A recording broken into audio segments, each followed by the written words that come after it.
right, welcome back to the introduction to Shin Buddhism, or its more formal name, Jodo Shinshu, the essence of the Pure Land Way, the school of the essence of the Pure Land Way.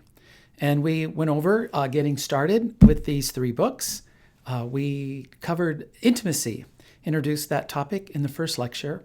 And now we're going to focus a bit more on something we also mentioned, was that of being porous. So for lecture number 2, we're going to focus on kind of a companion word to intimacy, being porous, being open.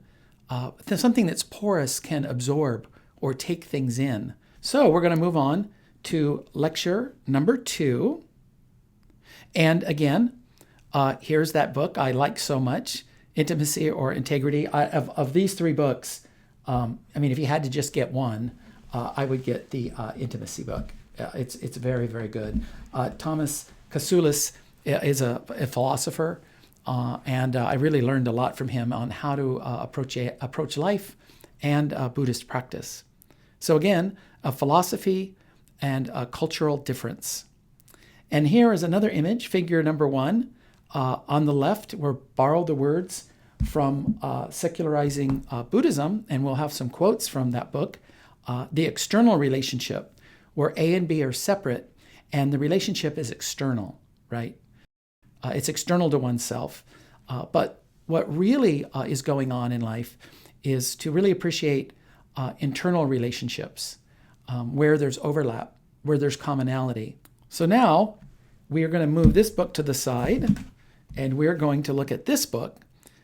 This book, I said, is edited, not authored. And one of the essays I really liked in here was by David L. McMahon, and the title is Buddhism and Secular Subjectivities. I told you it was a difficult book.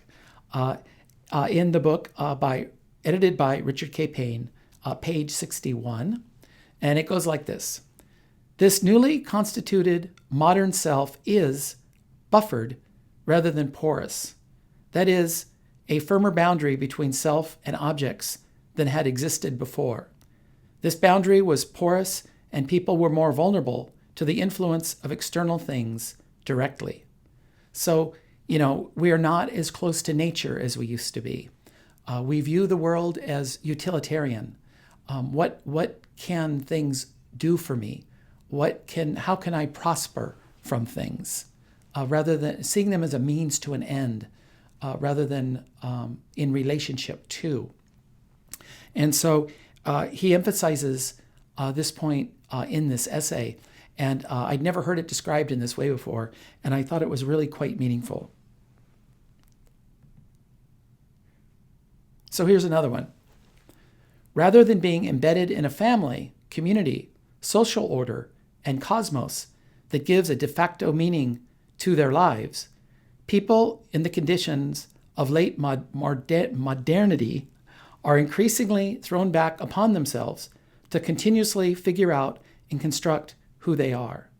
So what he's saying here on page 63 is that maybe before the modern age, before modernity, before the scientific revolution, our meaning was found in the relationships we had.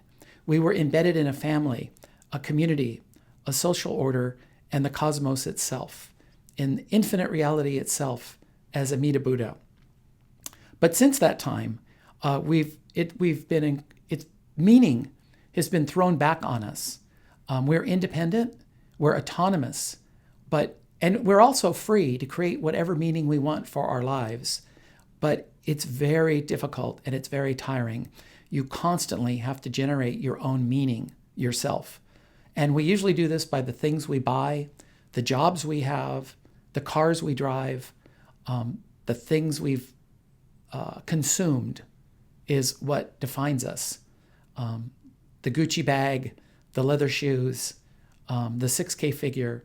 Where I live in Huntington Beach, I don't know my neighbors like I used to when I was a kid. When I was a kid, everybody was mixed. Everybody hung out together. But now we're kind of isolated and separated from one another. Most people don't go to church. Most people don't belong to a community. They don't have a close group of friends. The meetups are nice, but it's kind of like you're hanging out for the event and not really for each other. When I was a kid, I used to say, I'm going to go hang out with my friends. And my mom would say, well, what are you going to do? What are you going to do tonight? And I'd be like, I don't know. It was irrelevant. Hanging out with my friends was the meaning itself. We didn't have to have an event and find common interests to be together. We just enjoyed being together. And that's what he's getting at here.